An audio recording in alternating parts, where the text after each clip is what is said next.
So hi, this time I'm going to show you how to navigate around product creation from the Actuary Factory.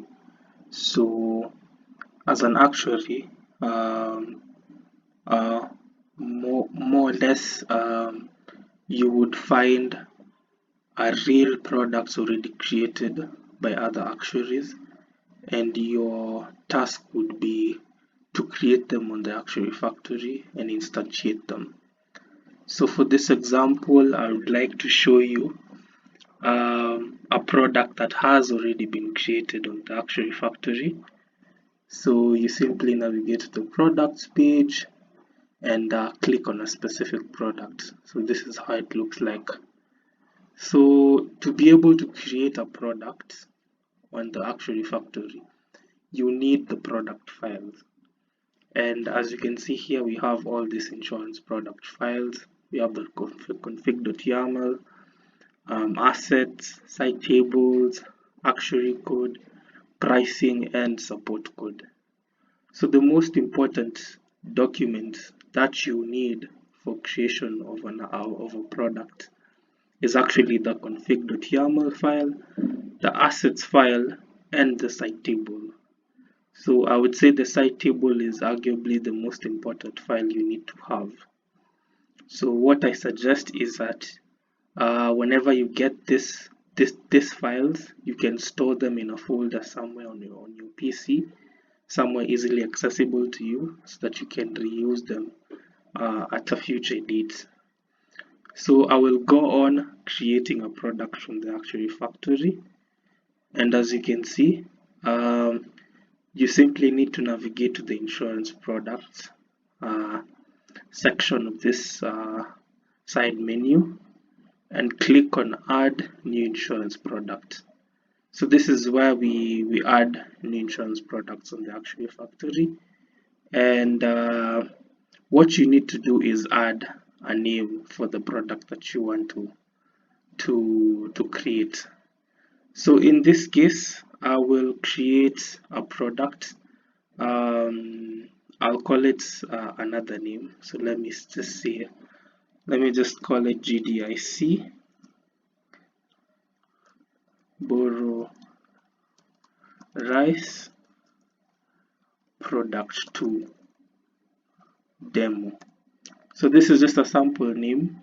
In real life scenarios, it would be advisable to write the actual name of the product. So it can be a rice product, a potato product, so forth and so on. We have this check here whether to indicate whether you want to create a test insurance product or not. So the main difference is that for test insurance products, you only use them to simulate certain conditions. So test products would indicate how real products would fare in the real world. So you can also enter sample description, and let me just quickly copy this description. So this product covers the rice crop against the risk of excessive rainfall. So once you filled in these two fields, it's important to come here to select the product type.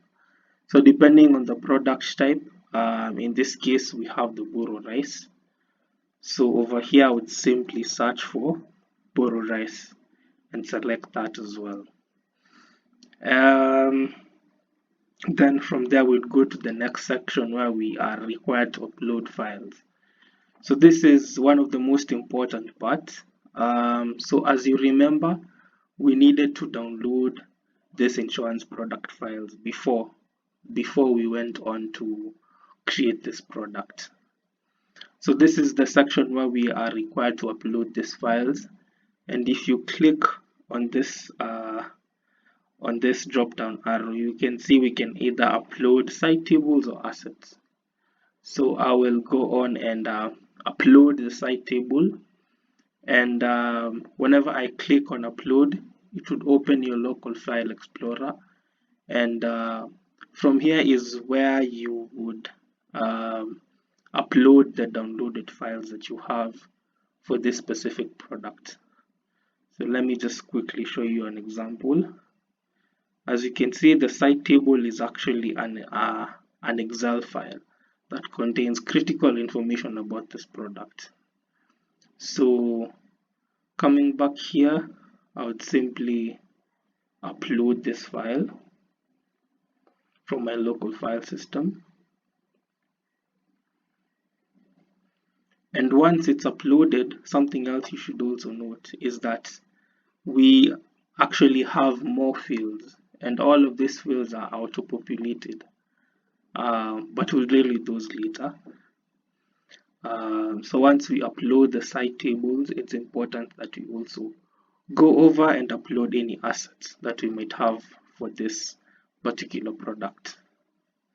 And the assets are parts of the insurance product files that you just downloaded or provided for this product. So in most cases, assets are mainly pictures. Pictures that the system would use in the creation of this product. So it might be a picture of the crop or a picture of the insurer, but it's dynamic like that. So on this section of upload files, we only need to upload the site tables and the assets. So we'll go down here to the insurance info section. So in most cases, when you are creating a product, you already have majority of this information. And if you don't have majority of this information, they would be provided to you. But in this case, I would just enter some dummy data for this. So from here, we see this section where it asks you to select a satellite. So how the Actuary Factory works is it connects to another service called the Climate Data Library, which is this large collection of weather data sources and satellites and weather stations that provide historical weather data for certain regions of the world, dating back from almost 35 years to the present. So for a specific product, a specific product would belong to a certain location. And what the Climate Data Library does is it allows us to fetch historical weather data for this location. So before I go on, I just want to quickly show you the Climate Data Library. So as you can see from here, we are inside the Climate Data Library, and I will simply log in. Let me just refresh this page.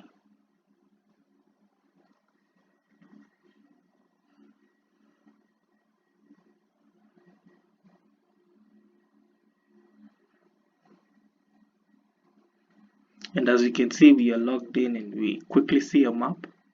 So immediately we're logged in, we need to select a climate data source. So as I've mentioned, it has a collection of weather stations containing historical and current weather data that we can use in the creation and calculation of premiums for each insurance product that we create on the Actuary Factory. So I'll just quickly demo how this works. So let's say I select a data source, for example, ACT2 10 kilometers data source. So the ACT2 data source covers the spatial region of Africa. And once you select a data source, you simply select a continent to match that. We go on to this other level where we can be able to select a country. So for the purpose of this demo, I'll just select Kenya. After selecting the country, you select the county. So something else to note, the Climate Data Library also is filled with the administrative boundaries of all these different countries. So a country like Comoros would have different administrative boundaries. So instead of having counties, it has autonomous island, level 2, level 3, level 4. A country like Ethiopia has cities, zones, and districts, so forth and so on. So it is dynamic in that sense. So I will just select a city in Ethiopia, a zone as well. So you can go further down the chain um, to filter your results a bit more. It is not really required, but if you really do want that refined data for a certain district or for a certain level or for a certain village, you can be able to get that from the climate data library as well. So I will just wait for this loader to finish so that we can see some data. But as it finishes up, okay, it's done. So as it's done, we can see our results. So what the climate data library does is it divides sections of the world into small manageable areas that we call pixels. So a certain location can be within a certain pixel. And what the climate data library does is it shows you average weather data for a certain pixel. So for example, you have this pixel over here. You can quickly click on this show in map button and you'll actually see the actual pixel in the map. So as I've said, it's just an administrative area that we've calculated, and we show you the average climate data for that specific area. So you also have the ability to click on show in chart. So you can view this data in chart form. And just to be clear, what we are viewing is actually rain data in this case. So different satellites have different weather conditions that they can handle. ACK2 specializes in rain data, but other satellites, you might find that other satellites might allow you to view different kinds of weather data. Let's say soil moisture, barometric pressure, so forth and so on. So I've just shown you a quick overview of the climate data library, just to give you a background as to where the product creation is coming from. So let's say there's a project in Ethiopia at this precise place, Somali, Korahe, Shekosh, and let's say you want to create a product from here. Let's say you want to create a product from here. It means that during product creation, we need to define, we need to specify that this product is actually coming from the ACK2 10-kilometer satellites. So that's how we know how this thing works. So I'll just go back to the climate data library and finish filling in the data. So I was back at the insurance info section, and I will just quickly select an insurer. So for the purposes of this table, I will just select Shaken Insurance Company, select an aggregator. So I will select BRAC, for example. So remember, in real life scenarios, you need to be sure that the product is actually insured by a certain insurance company, and also the product has certain aggregators. So it's not just guesswork, but I'm just doing this for the purposes of this demo. So I will go on. The next section we have is the pixel type. So for the pixel type, as we saw up here, let's see, this product is actually from the CHAPS 5 kilometers satellite. And to be able to know the pixel type, we can simply go back to the climate data library. And as you can see, um, these pixels are actually just normal pixels. Let me edit that a bit so that it can be a bit more clear. I will select this intersection data source. I just want to show you the difference between normal pixels and something we call cluster pixels.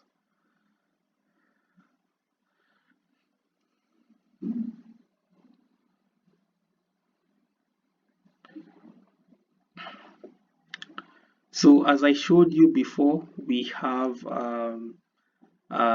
normal pixels, but you also have something else called cluster pixels, and the meaning is also inferred from the name. So a cluster pixel is simply a collection of normal pixels.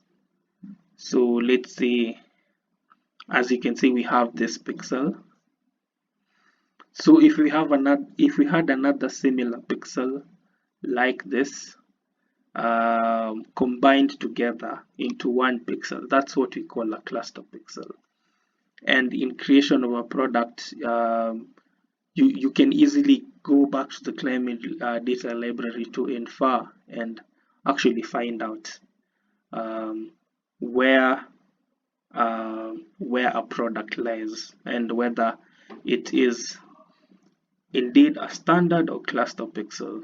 So for the purpose of this demo, I will just select a cluster pixel. Um, we have this section for the loadings info, and what I'll simply do is copy paste data from this other existing product. So as I've mentioned, in real life scenarios, you need to make sure that you have all this data before you successfully create any insurance product. So I'll just copy paste these values on all these other pixels. So as you can see, this product actually had a lot of pixels, and that's common in some products because you might find that the product spans over a large area and therefore ends up covering lots of pixels.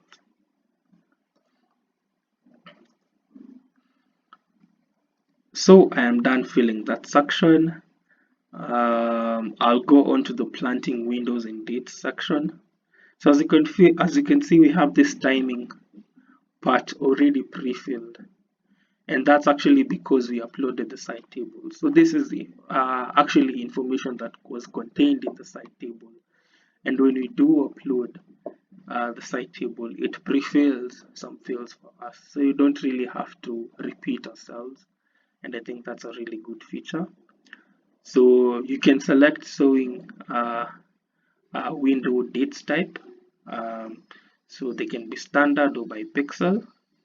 So this is information that would actually be provided to you as an actuary before you go on to the creation of the product. So the next section we have over here is the covers info. So we have different types of covers, and they can be called different names. So I will show you an example from an existing product that we do have. We have this cover called a flowering accessory cover, and this is the name and this is the cover type. So coming to our product, we will just copy that.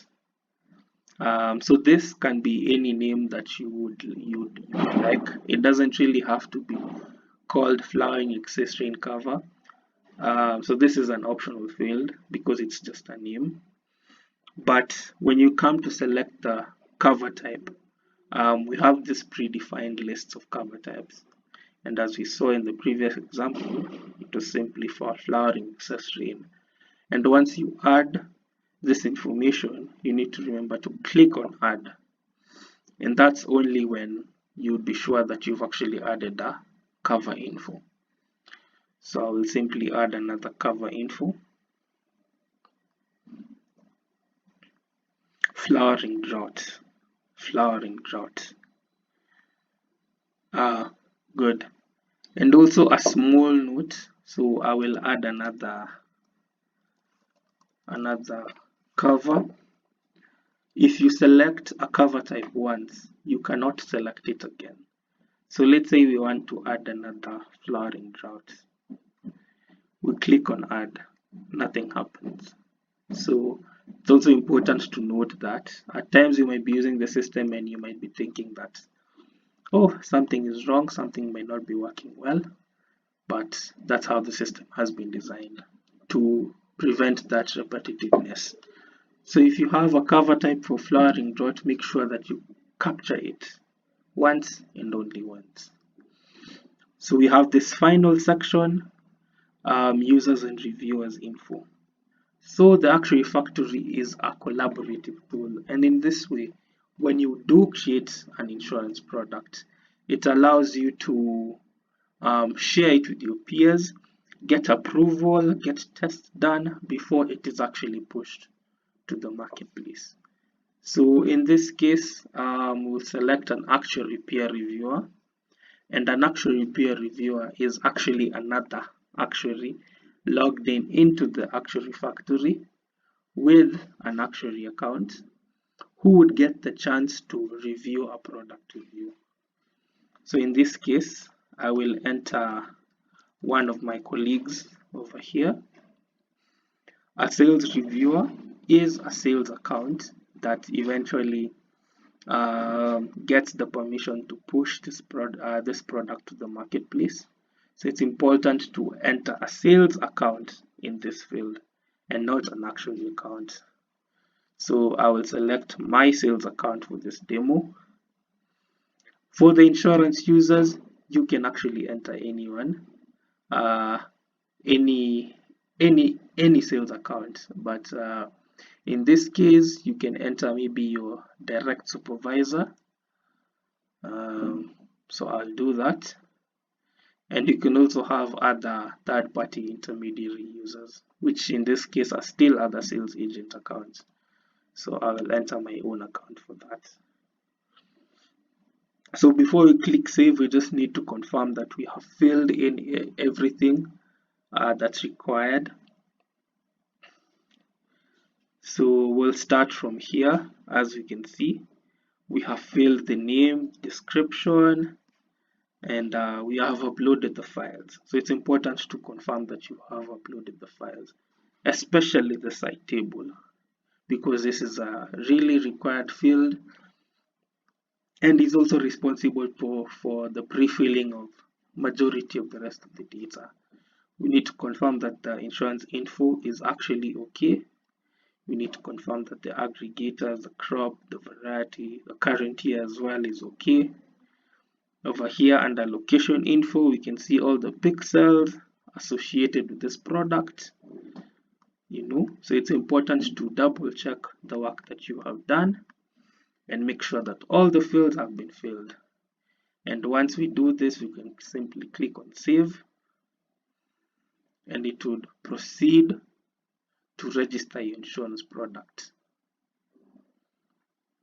And as you can see, we have our new insurance product registered, and we see this success message in it on RStudio Success. And immediately you see this RStudio blue button. You have successfully created the product. So thank you for that, and I'll see you in the next phase.